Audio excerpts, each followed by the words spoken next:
This is the lecture number 6 of current electricity. और इस part में जो हम लास्ट क्लास में केवीएल सीखे थे कि कैसे किरचॉफ वोल्टेज लॉ लगाते हैं कि एक लूप में जो सेल का पोटेंशियल है और जो रेजिस्टेंस के अक्रॉस पोटेंशियल ड्रॉप है उसका सम इन अ क्लोज लूप जीरो आता है। उसके बेस पे हमने क्वेश्चन भी किया था। सिमिलरली आप इस क्वेश्चन को भी देखिए, इसमें आपको बोला है कि ब्रांच ए बी में आपको क्या निकालना है, करंट निकालना है।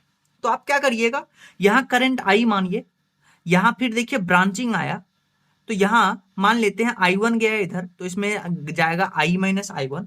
तो सिमिलरली आप करंट क्लॉकवाइज मान करके आप लूप कंसीडर करिएगा PQ BAP, और फिर एक लूप कंसीडर करिएगा ABSRA, और फाइनल सॉल्व करके आप यहां से आप ये AB के अक्रॉस जो करंट है वो आप कैलकुलेट कर सकते हैं। सिमिलरली इस क्वेश्चन में देखिए आपके पास ये सर्किट गिवन है और इस सर्किट में आपको बोला है कि बी और डी के बीच में आपको पोटेंशियल डिफरेंस पता करना है। Find potential difference across B and D, ये आपको पता करना है। तो अगेन आप क्या करिएगा, आप एक्सट्रीम लेफ्ट से करंट स्टार्ट करिए। तो यहां से करंट आई, फिर इधर जाएगा I1 और इधर गया I माइनस I1, डन। और फिर आप लूप कंसीडर करिएगा ABDA, ये पहला लूप, इसमें लगाइएगा केवीएल। फिर दूसरा लूप कंसीडर करिएगा BCDB, लगाइएगा। और फिर यहां से इक्वेशन फर्स्ट आएगा, यहां से इक्वेशन सेकंड आएगा।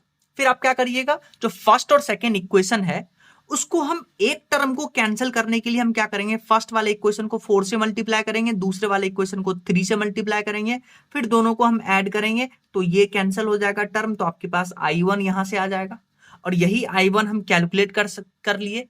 अब I1 कैलकुलेट कर लिए तो हम VB माइनस VD कर सकते हैं, यहां से आएंगे प्रोसीड करेंगे तो VB माइनस BD आ जाएगा।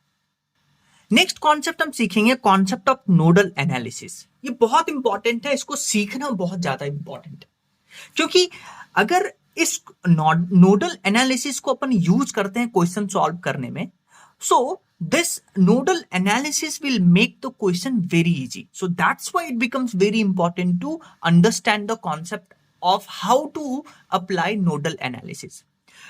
So in order to learn how to apply nodal analysis, we will consider one circuit. So let's consider one circuit.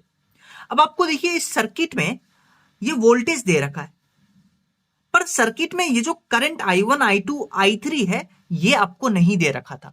तो हम ऐसा मान लेंगे। अब देखिए क्लियरली आप इस सर्किट में देख सकते हैं कि ये आपका जंक्शन पॉइंट है।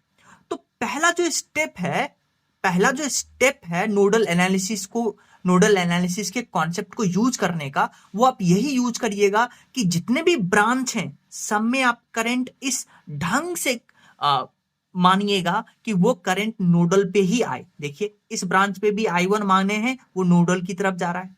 इस ब्रांच में भी I2, वो नोडल की तरफ जा रहा है। इस ब्रांच में I3, वो नोडल की तरफ जा रहा है। तो जितना भी करंट हम कंसीडर करेंगे, जितना भी करंट हम अज्यूम करेंगे, वो सब नोडल की तरफ जाना चाहिए, पहला पॉइंट।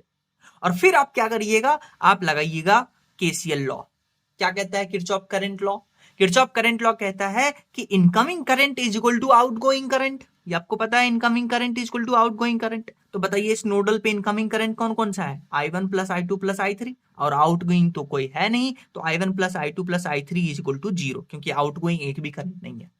फिर अब आप देखिए delta V is equal to IR होता है। अब आप I को लिख सकते हैं डेल्टा V अपॉन R। तो इस I1 को क्या लिखेंगे, उसके लिए आप नेक्स्ट स्टेप फॉलो करिएगा कि जो आपका नोडल पॉइंट है ना, उसका वोल्टेज आप मान लीजिएगा अपने मन से X। डन। एक बार X मान लिए तो I1 को लिख सकते हैं 50 माइनस X अपॉन R। अब आप बोलिएगा 50 माइनस X ही क्यों, X माइनस 50 क्यों नहीं? तो देखिए करंट देखिए आप राइट में भेज रहे हैं, तो करंट अगर राइट में भेज रहे हैं तो ये पक्का है कि 50 volt will be greater than X, इसलिए हम 50 माइनस X अपॉन रेजिस्टेंस जो कि है 1 करेंगे। सिमिलरली I2 को लिखने का तरीका 20 माइनस X, क्योंकि करंट के डायरेक्शन में तो ये हाइयर वोल्टेज होगा, तो 20 माइनस X डिवाइडेड बाय 2, और similarly 30 minus X divided by 1। Is equal to 0, तो आप क्लियरली देख सकते हैं यहां से x कैलकुलेट कर सकते हैं। अगर एक बार x आ गया, एक बार x आ गया, तो अब आप क्या कर सकते हैं, अब आप क्या कर सकते हैं, इस ब्रांच में करंट कैलकुलेट कर सकते हैं। कैसे? 50 माइनस x जो कैलकुलेट किए हैं divided by resistance, I is equal to delta V upon R। Similarly इस ब्रांच में, सिमिलरली इस ब्रांच में। तो ऐसे नोडल एनालिसिस के कॉन्सेप्ट को हम यूज करते हैं। अब देखिए, नोडल एनालिसिस के बेस पे ही ये क्वेश्चन है, बस इसमें एक कॉन्सेप्ट यूज होगा। देखिए इस क्वेश्चन में हम लोगों ने क्या किया है, इस क्वेश्चन में क्या हुआ है, इनिशियली आपको ये बैटरी लगा हुआ दिखेगा, इनिशियली आपको बैटरी लगा हुआ दिखेगा। आपका क्या स्टेप है, आपका स्टेप है कि जितने भी ब्रांच है सब में करंट को ऐसे अज्यूम करिए कि वो नोडल की तरफ जाए। तो ये देखिए नोडल पॉइंट है, सब करंट को हमने नोडल की तरफ सेंड किया है। फिर लगाएंगे KCL, incoming is equal to outgoing. Incoming कौन कौन सा है, I1 plus I2 plus I3, outgoing एक भी नहीं है, तो इज इक्वल टू 0। फिर आप क्या करिएगा, जो रेजिस्टेंस है उसके अक्रॉस वोल्टेज निकालना है। अब आप देखिए इस रेजिस्टेंस के अक्रॉस वोल्टेज 30 वोल्ट और इसका मान लेते हैं x। पर अब आप देखिए ये जो रेजिस्टेंस है इसके अक्रॉस ये वोल्टेज तो x है, पर यहां वोल्टेज आपको निकालना पड़ेगा, इसको कंसीडर नहीं करेंगे, ये आपको क्वेश्चन में गिवन है। तो अब आपको देखिए इस पॉइंट का वोल्टेज निकालना है। कैसे निकालेंगे, इस पॉइंट का वोल्टेज V, फिर बैटरी को क्रॉस किए कितना, 5 वोल्ट, और पॉजिटिव में गए तो इधर 20, तो यहां 25 कंसीडर करेंगे। ये आपको इस क्वेश्चन में सीखना था। सिमिलरली इस पॉइंट का 15, फिर देखिए बैटरी में ड्रॉप आया, कितना का ड्रॉप, 5 वोल्ट का, क्योंकि निगेटिव, क्योंकि हम लोअर पोटेंशियल पे चल गए, तो यहां से 15 था पर ड्रॉप आया 5 का, तो इस पॉइंट का जो पोटेंशियल हम लेंगे वो 10 वोल्ट लेंगे। अब रेजिस्टेंस के अक्रॉस जो पोटेंशियल ड्रॉप है वो आ गया, I is equal to delta V upon R लगाइएगा, x कैलकुलेट करिएगा, x कैलकुलेट करने के साथ साथ यहां पे आपको सब ब्रांच में करंट मिल जाएगा। नेक्स्ट क्वेश्चन देखिए, अगेन आपको सेम बोला है कि हर एक ब्रांच में आपको करंट निकालना है, लेकिन यहां पे कैच है कि अब जो इस ब्रांच में है इस ब्रांच का अर्थिंग कर देते हैं। बस यही कॉन्सेप्ट आपको सीखना था इस क्वेश्चन में। अर्थिंग मतलब जैसे ही हम अर्थिंग करेंगे तो इस पार्ट का जो पोटेंशियल है वो हम 0 लेके चलेंगे। समझ में आया?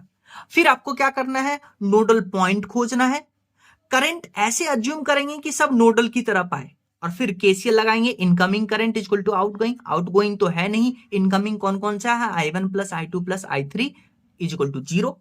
फिर I equal to delta V upon R लगाएंगे, रेजिस्टेंस के अक्रॉस वोल्टेज ड्रॉप देखेंगे तो 20 minus X upon R, 10 minus X upon R and 0 minus X upon are.